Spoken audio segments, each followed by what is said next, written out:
आज हम देखेंगे क्लास 6 की वर्कशीट नंबर 24 और सब्जेक्ट है इंग्लिश। ठीक है। Think of some special days in an year when people fly kite, also colour the kite given. ठीक है।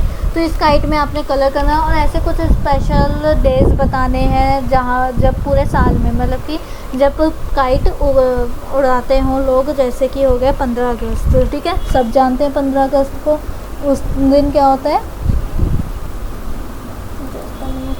उस दिन सारे लोग क्या करते हैं, पतंग उड़ाते हैं, है ना। तो हम यहाँ पर क्या लिख देंगे 15 अगस्त। और दूसरा डे कौन सा हो सकता है 14 जनवरी। ठीक है। जनवरी को मकर संक्रांति वाले दिन भी क्या होता है, लोग पतंग उड़ाते हैं। तो ये हमारा आंसर हो जाएगा फर्स्ट वाले का। अब आते हैं सेकंड वाले पे। Complete the following sentences with the help of the words given in the box below. ठीक है। तो ये जो है इसे हमें पैराग्राफ को कंप्लीट करना है।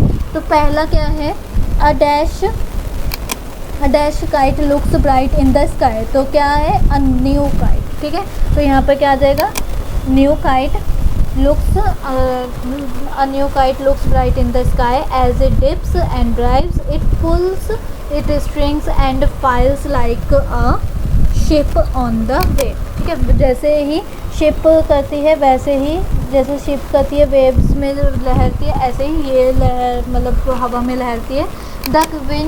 the wind help it ride and reach the maximum height in the sky, the kite rests at the top in the sky when the dash wind fall। ठीक है। जब हवा कम होती है तो वो क्या होता है, फॉल हो जाती है, हाइट उसकी कम हो जाती है। You wind the dash of the kite when string, जब हवा का झोंका आता है तो क्या होती है, फिर वो दोबारा उड़ने लगती है। व्हेन अ न्यू विंड, जब एक नई विंड आती है, blows you unwind it again. ठीक है। तो जैसे ही नई विंड आती है वैसे ही वो उसे और ऊपर ले जाती है। The new wind fill the wind of the kite with air and it goes up again. ठीक है। तो ये आपका हो जाएगा पूरा पैराग्राफ कंप्लीट ऐसे। अब सेकंड वाला देखते हैं। सेकंड क्वेश्चन हमसे कह रहा है कि मैच करना है हमें वर्ड्स के उनके मीनिंग के साथ। तो करते हैं एक एक करके। पहला देखो क्रिस्प, वो मैंने आपको पहले ही वर्कशीट में बता दिया था मतलब क्या होता है। इसका मतलब होता है हाईएस्ट पॉइंट। ठीक है। तो आप क्या लिखोगे, द हाईएस्ट पॉइंट। फिर उसके बाद ग्लैडर का मतलब क्या होता है, ट्रोन। और फ्लैप का मतलब होता है फ्लटर। और स्लैक का मतलब होता है लूज। ठीक है। तो ये आपकी मैचिंग भी हो गई है। अब आते हैं नेक्स्ट थर्ड वाले क्वेश्चन पे। तो थर्ड वाला क्वेश्चन हमसे क्या कह रहा है, pick and write the rhyming words with the help of the poem. तो हमने अभी पोएम पढ़ी पूरी, ये एक तरीके की पोएम ही हो गई है और हमें कुछ वर्ड्स याद भी हैं। जैसे कि ब्लो का क्या हो जाता है, गोज़, है ना। ब्लो का क्या होता है, गोज़ हो जाता है। अगर हम यहाँ पर देखें तो यहाँ पर ब्लो लिखा हुआ था हमने। ठीक है। यहाँ पे ब्लो लिखा था तो ब्लो का क्या हो जाएगा, गोज़। राइमिंग वर्ड्स तो यही होते हैं क्योंकि उनकी प्रोनाउंसिएशन थोड़ी सिमिलर होनी चाहिए। तो यहाँ पर गोज़ आ जाएगा। टेल का क्या होता है, फेल भी लिख सकते हैं। और अगर हमें पोएम में से देख के लिखना है तो सेल। ठीक है। और सी का क्या होता है, सी का हो जाता है हमारा ट्री। ठीक है। तो ये आपका हो गई पूरी कंप्लीट। और ये न्यू शायद से इसका कोई राइमिंग नहीं होता है क्योंकि न्यू का आपकी पोएम में तो कोई राइमिंग नहीं है, तो इसलिए आप इसे ऐसे भी रहने दे सकते हो। वरना मैं एक काम करती हूँ, आपको लिखवा देती हूँ इसकी राइमिंग। तो इसका हम राइमिंग क्या लिख सकते हैं, जीव लिख सकते हैं। ठीक है। उसके बाद आते हैं थर्ड वाले क्वेश्चन पे। तो read the stanza from the poem and answer the following. ठीक है। तो हमें स्टैंजा गिवन है, हम एक बार रीड आउट कर लेते हैं फटाफट से और उसके बाद आंसर्स देंगे। How bright on the blue is a kite when it's new, with a drive and dip it snap its tail, then soars like a ship with only a sail, as over tide of wind is ride, climb to the crest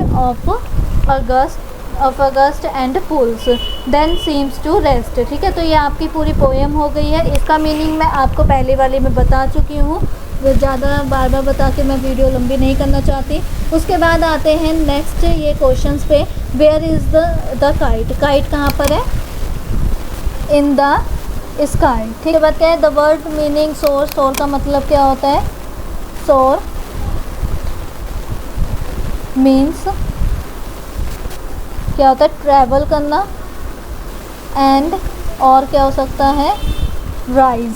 ठीक है, और फिर उसके बाद है why does the kite soar high. क्यों होते हैं? कि ड्यू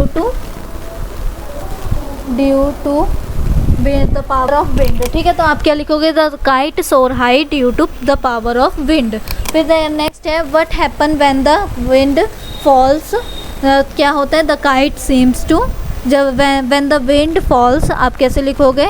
यहाँ से लिखोगे when the wind falls the kite seems to. ठीक है, a state a pair of rhyming word in the given stanza. तो आप क्या लिख सकते हो? टेल, सेल, डेप, शेप। ठीक है, ये हो गया टाइड, राइड्स। ठीक है, तो ये आपके सारे राइमिंग हो गए। 3 पेयर मैंने बता दिए, इनमें से आप कोई एक भी लिख सकते हो और सारे भी लिख सकते हो।